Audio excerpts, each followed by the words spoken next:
The concerned Kaura Youth Coalition and the National Association of Takad Youth have voiced out their fears to security agencies and governments to force out a militia camp on Zanga Hill in Kaura local government area of Kaduna State.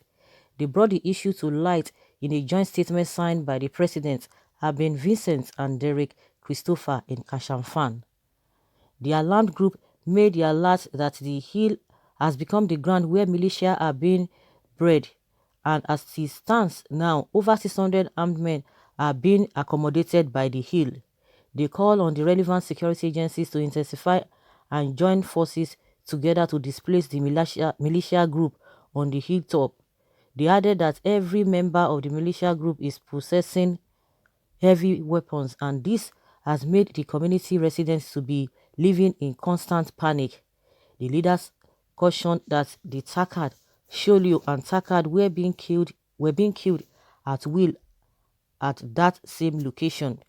They pointed out that the killings that happened in Zanga and Adu are not unconnected to this militia group. The statement revealed that the main purpose of the attacks and occupation is heavily linked to the mineral deposits and the green vegetation of the entire southern Kaduna. The youth expressed anger and sadness over the touring and plundering of their land by the militia group. They appealed to the relevant security agencies to come to their aid. They also appealed to Kaduna state government to increase the military presence in southern Kaduna for the security of lives and properties from the hands of the militias. Wow, somebody was talking sometime on radio that this killing that is just going on in this country, that who is going to talk to the president. The last time what is this man's name, the Burutai, the chief of army staff, went to the president and said, oh, these Boko people, they've been dealt with, 1,400 of them have been taken, their lives have been taken, this and this and that. Not quite long he left the president, obviously he went there to lie.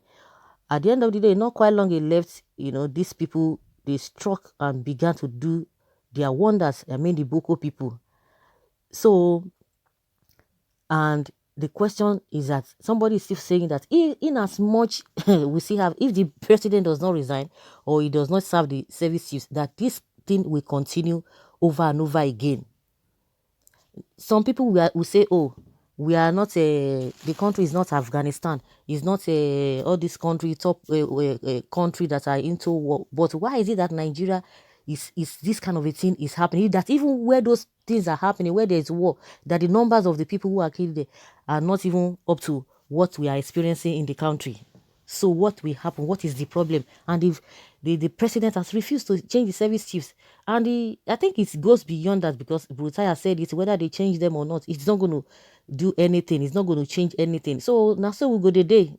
I know some people have been talking before now and all of that, and somebody was like, oh, who is going to talk? Okay, when I remember when somebody was saying, who is going to talk to the president, and the person now made mention of, okay, Obasanjo, that Obasanjo has been quiet.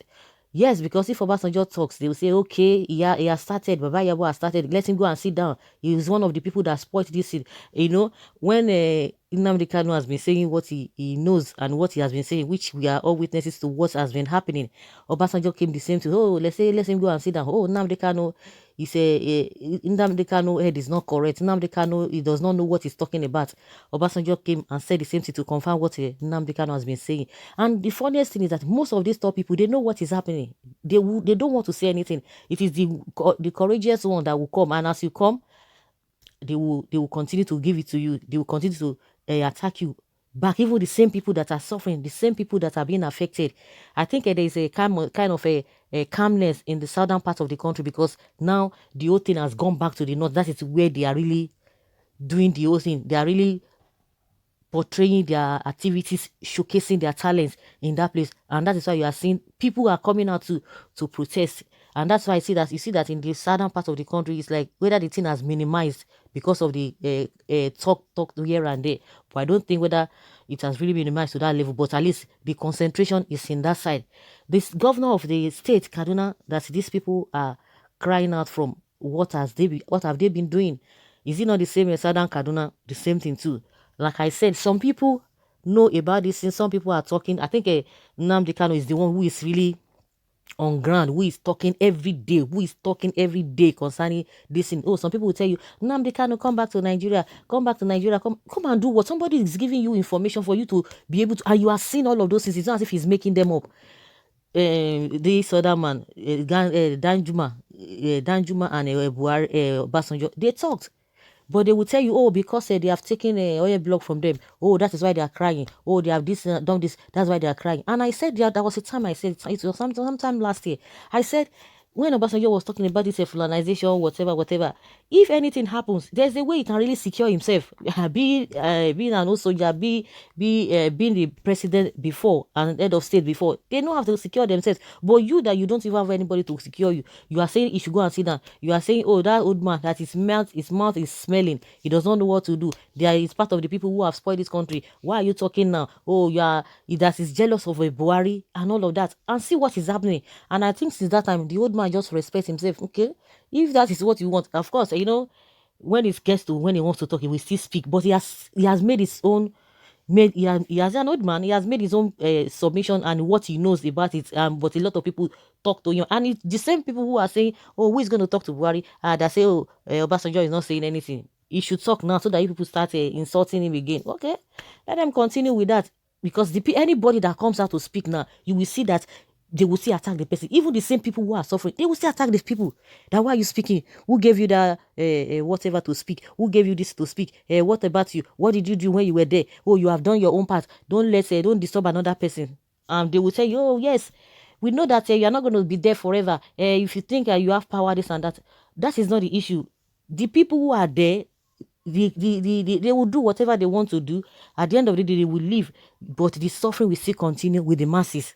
How can this kind of a thing be going on where there is even a real war? The numbers of people dying in that place, it cannot be compared to what is happening in this country. Somebody was talking about the bandits. We're talking of the militia. We're talking of this. Who are these people? Are they just the same Boko people and all of that? What is happening that these people cannot even, they can't even do anything?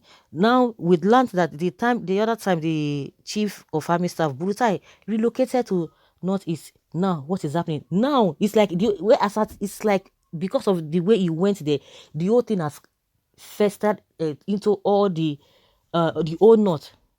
They are crying out that there's no place. Was it not a Ango Abdullah that was talking that there is no place that is safe?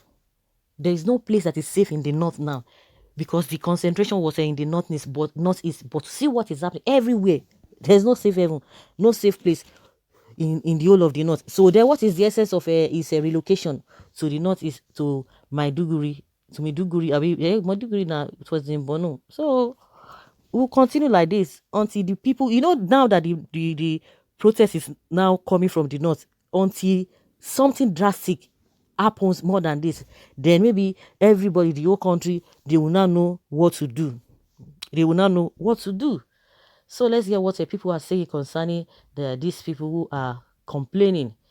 Okay, someone say, who were those people that came during Buhari's campaign? The same people are being invited to do all of these atrocities, commit all these atrocities in Nigeria.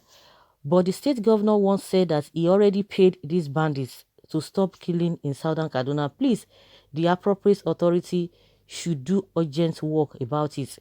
Go ahead with your cow to Islamize Nigeria. There is no northern governor who is not aware of what is going on. But I know for sure that God will expose you and frustrate all of you. Anywhere Fulanis are coming from, are they not your brothers? Barbaric and uncircumcised slave mentality promoted by your governments and your religion. Is it no longer a safe haven? The God that does detest safety of humanity and peaceful coexistence is not the same Almighty that your traditional religious and political leaders bow down to worship. Let your blood-tasting God and his weapon wielding people be your companion, since your religion or your region and people group through destructive religion have rejected the Prince of Peace and the Lord of Laws. Oh, their governor is busy producing body bags. They are busy developing or deploying them to Edo for their selfish purposes. To Fiakwa. How did they enter the state as interstate ban are still invoked? Governor of that state should be held responsible. Please, all Southern Kaduna indigents should collectively come together, irrespective of tribes, and fight the militias anywhere in the southern parts. These governments cannot deny knowledge of these militia groups because they invited them into Nigeria, but we continue to pretend they don't know. But we are not fools. Good that these calls are on social media for the world to see. You now see that when the international community begin to say something and they will say, oh, they reject the report, they don't say one thing, they don't want to whatever, but see what is happening now. Oh my goodness, I don't even want to say much. So guys, let's hear your own points of view from all of this complaint and the alarm by this group from Kaduna State. Leave your comment below and let's have your take.